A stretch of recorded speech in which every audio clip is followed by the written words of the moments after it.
Pemirsa, Kabupaten Tabanan sejak lama dikenal sebagai basis kekuatan PDI Perjuangan di Bali.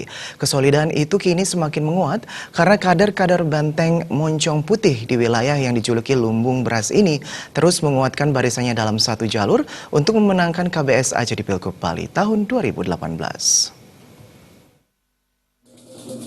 Saat kampanye dialogis pasangan calon gubernur dan wakil gubernur Bali, Wayan Koster dan Cok Oke Arte Ardana Sukawati, KBS Aceh, di Kabupaten Tabanan. Kader-kader Banteng Moncong Putih selalu ikut mendampingi paslon nomor urut 1 ini. Mereka diantaranya adalah Ketua DPP PD Perjuangan Madi Urip, petugas partai di Eksekutif Eka Vrestuti, petugas partai di Legislatif Nyoman Adi Wiratama, Ketua Suryadi, Ketua DPC PD Perjuangan Kabupaten Tabanan, Komang Gede Sanjaya, anggota fraksi PD Perjuangan di DPRD Tabanan dan Provinsi Bali, serta kader dan simpatisan PD Perjuangan. Kesolidan dan kekompakan PD Perjuangan di Kabupaten Tabanan ini menjadi modal penting bagi kemenangan KBS Aceh di Pilgub Bali tahun 2018. Api semangat perjuangan yang terus dikobarkan Banteng-Banteng Moncong Putih ke pelosok desa hingga Banjar ke seluruh Bali kembali mencuat dari berbagai komponen dan elemen masyarakat sekecamatan Selemada Kabupaten Tabanan.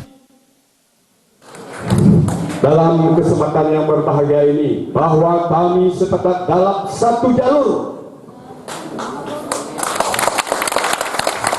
untuk menyatakan dukungan penuh kepada calon gubernur kita dan wakil gubernur Bali dari PDI Perjuangan, yaitu Dr. Insinyur Wayan Koster MM dan Dr. Insinyur Jokoto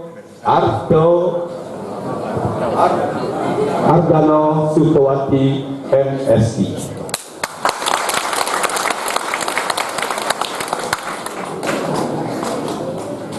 Nah, dengan dukungan ini kami buat dengan sesungguh-sungguhnya tanpa ada rekayasa sedikit pun, bahwa kami komponen masyarakat Kecamatan Selemada siap memenangkan Bapak Wayan Koster dengan calon wakil kita Jokoto Oko Arto Ardano Sukawati MSI pada pemilu Gubernur Bali tanggal 27 Juni 2018 mendatang dengan target 80%. Kesolidan, kekompakan, persatuan, dan gotong royong kader Banteng Moncong Putih di seluruh Bali dan khususnya Kabupaten Tabanan, menurut Cagup nomor 1 Wayan Koster KBS, menjadi modal penting dan utama bagi kekuatan PD Perjuangan untuk menghadapi Pilkada serentak tahun 2018, Pileg dan Pilpres tahun 2019. Kesolidan 3 pilar PD Perjuangan, yakni struktural, legislatif, dan eksekutif itu juga akan semakin memantapkan langkah kemenangan KBS Aceh di Pilgub Bali. Pak Aceh akan membangun Bali dengan konsep Nangun Sakirti Loke Bali, menjaga, memelihara keharmonisan dan keseimbangan alam Bali beserta isinya untuk mewujudkan kehidupan kerama Bali yang sejahtera dan bahagia. Skala niskala, lahir batin, sesuai dengan ajaran Trisakti Bung Karno, yaitu berdaulat secara politik, berdikari secara ekonomi, dan berkepribadian dalam kebudayaan yang dijalankan dengan konsep pola pembangunan semesta berencana.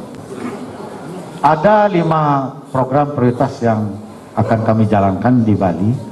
Pertama adalah pangan sandang papan, yang kedua adalah kesehatan dan pendidikan, yang ketiga adalah jaminan sosial dan tenaga kerja, yang keempat adalah adat, agama, tradisi, seni, dan budaya, 5 pariwisata, dan pembangunan infrastruktur untuk mendukung terlaksananya 5 program prioritas itu, serta untuk meningkatkan kualitas pelayanan publik di seluruh Bali secara terintegrasi.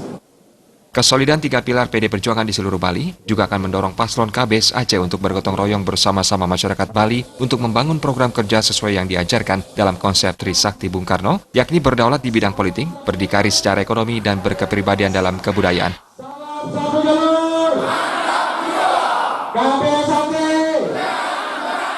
Humas